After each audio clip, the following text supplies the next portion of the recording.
Ce jour si merveilleux qu'on se retrouve ici à Bamako pour la deuxième session du Collège des chefs d'État de la Confédération AES.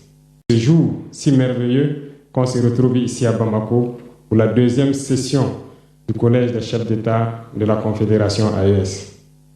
Je voudrais aussi rendre un hommage appuyé à nos vaillantes forces combattantes qui mènent un travail colossal sur le terrain et qui permettent qu'aujourd'hui nous pouvons nous retrouver ici pour communier au nom de nos populations.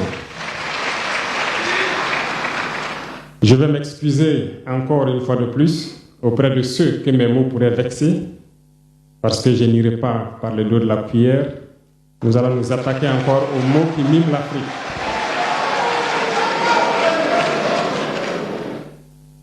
Vous avez certainement tous déjà entendu parler du printemps arabe.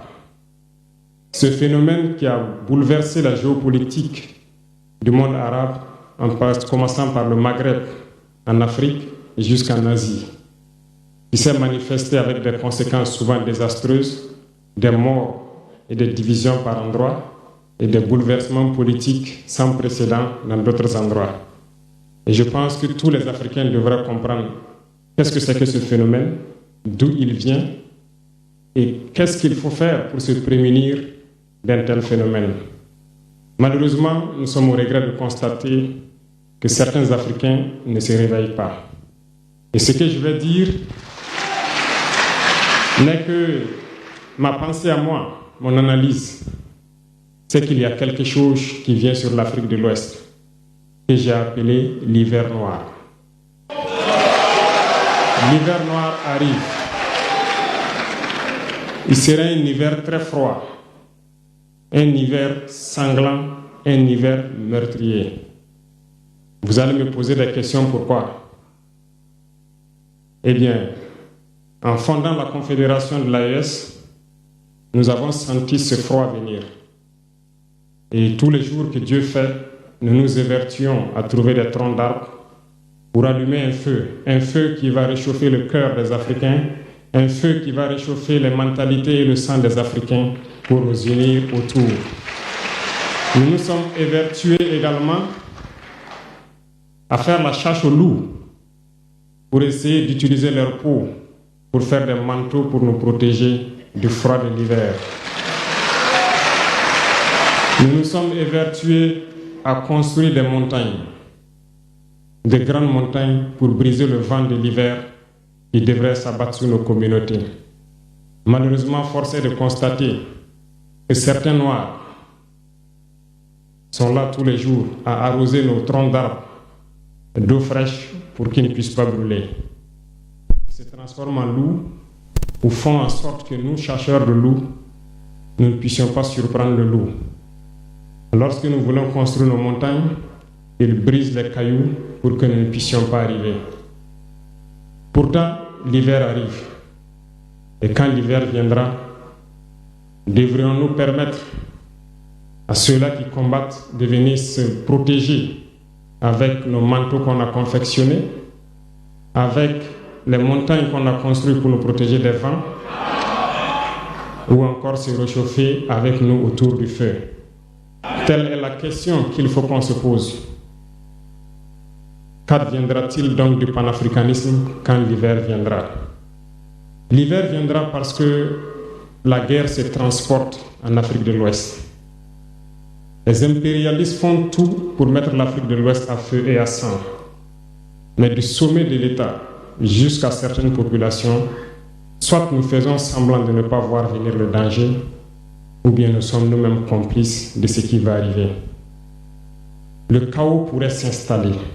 Je dis bien pourrait s'installer. Beaucoup de gens pourraient mourir. Nous allons nous entretuer de manière tellement atroce que pendant ce temps, ils seraient là à piller nos richesses, à imposer leur volonté. Et ceux qui vont survivre de cette tragédie n'auront que deux choix. Soit s'unir pour toujours contre l'impérialisme ou se résumer à être des esclaves jusqu'à disparaître. Il faut donc se prémunir de l'hiver l'hiver noir qui vient. Nous ne pouvons pas comprendre que les Noirs en Afrique de l'Ouest ici prient Dieu que les terroristes tuent des populations noires. Nous ne pouvons pas comprendre que des chefs d'État lâches se cachent derrière des médias, soi-disant médias, pour décourager, insulter, activer la haine entre les populations.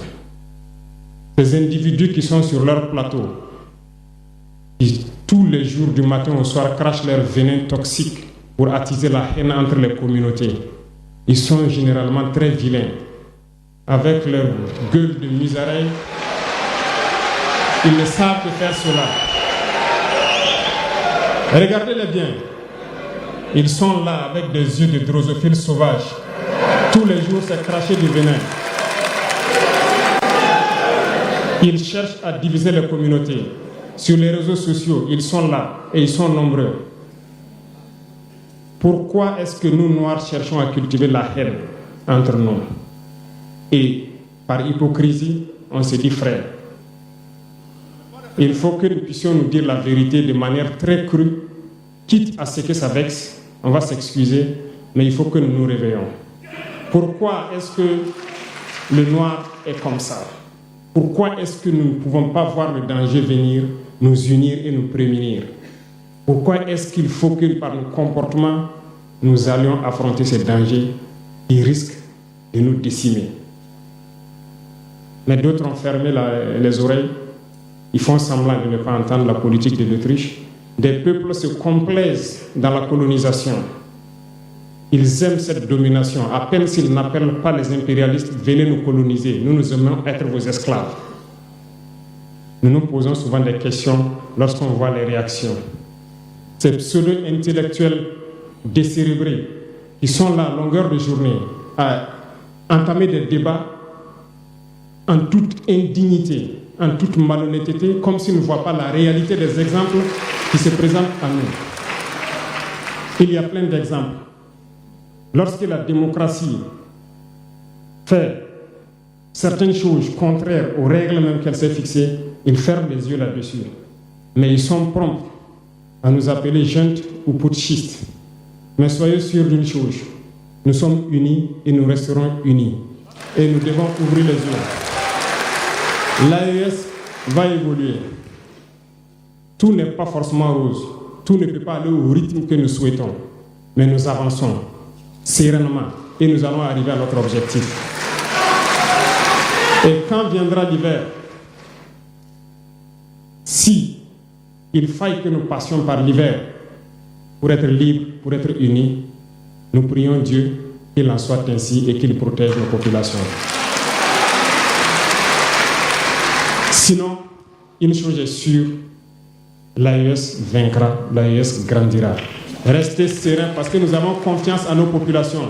Nous avons confiance en vous, que vous compreniez qu'aucune manipulation ne peut aujourd'hui nous diviser entre nous. Aucune manipulation ne peut nous amener à haïr d'autres personnes.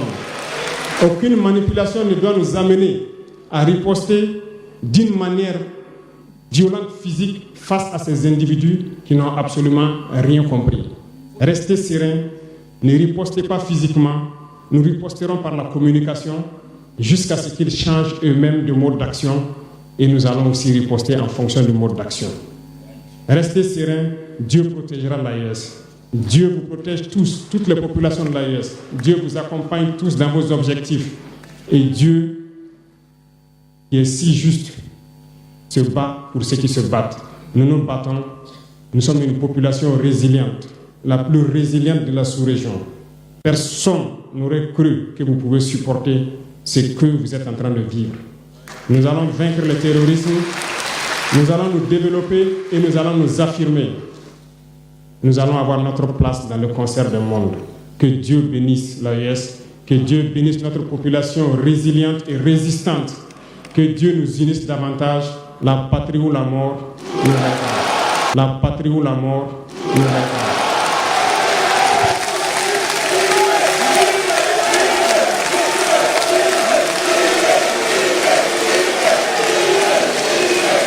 Merci.